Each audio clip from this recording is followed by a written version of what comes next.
एक बार की बात है कि सूरदास जी और तुलसीदास जी दोनों भगवत मूर्तियों का समागम हुआ और दोनों बैठकर हरि चर्चा करने लगे।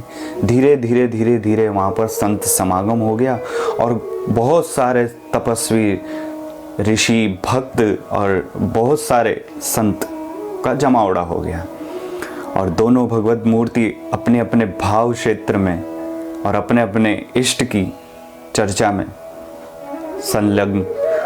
और महाराज इतने में एक हाथी पागल होता हुआ दौड़ कर आया।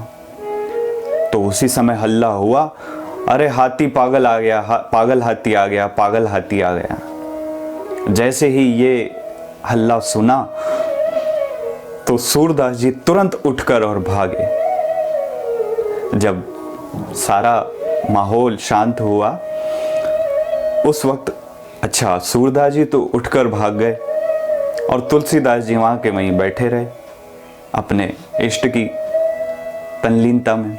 और महाराज अच्छा ऐसा नहीं है कि सूरदास जी इष्ट के भाव में नहीं थे, वो भी इष्ट के भाव में ही थे, फिर भी तुरंत भागे।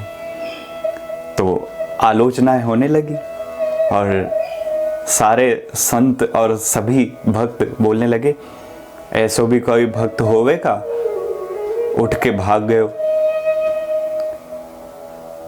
जब प्रभु में पूर्ण दृढ़ विश्वास था तो उठकर भागा क्यों?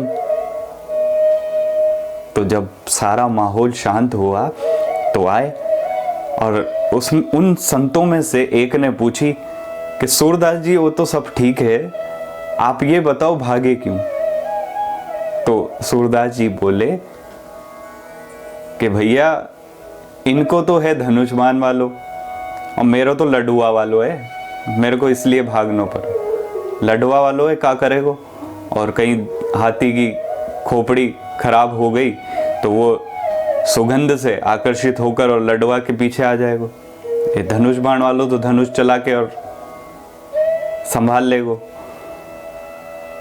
तब सारे संतों ने कहा, अरे हम तो कुछ और ही सोच रहे थे, ये तो और आगे के निकले।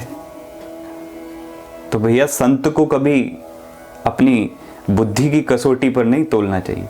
और खैर वो संत ही क्या जो भाव प्रधान नहीं हो, और जो हृदय से जो संत होगा, जो हृदय से भगवंत होगा, क्योंकि संत भगवंत ही हैं।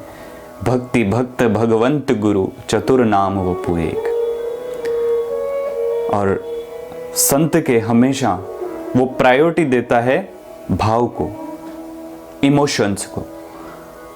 और परमाराध्य गुरुदेव भगवान बोलते हैं कि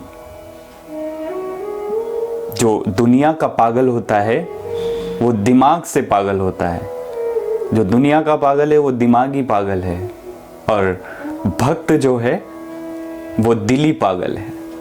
तो दिमागी पागल को आप औषधालय भेज दो, आप डॉक्टर के पास ले जाओ तो उसका समस्या का हल हो जाएगा। लेकिन दिली पागल जो होगा वो भक्त होगा, और दिली पागल को वृंदावन ले जाओ।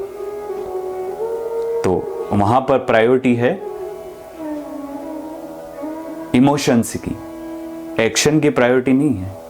और ज्ञान मार्ग में, कर्म मार्ग में एक्शन की प्रायोरिटी है। तो इसीलिए इस भाव प्रधान क्षेत्र में भक्त की, और भक्त तभी होगा जब भाव प्रधान होगा, भाव की प्रधानता हो। श्री राधे।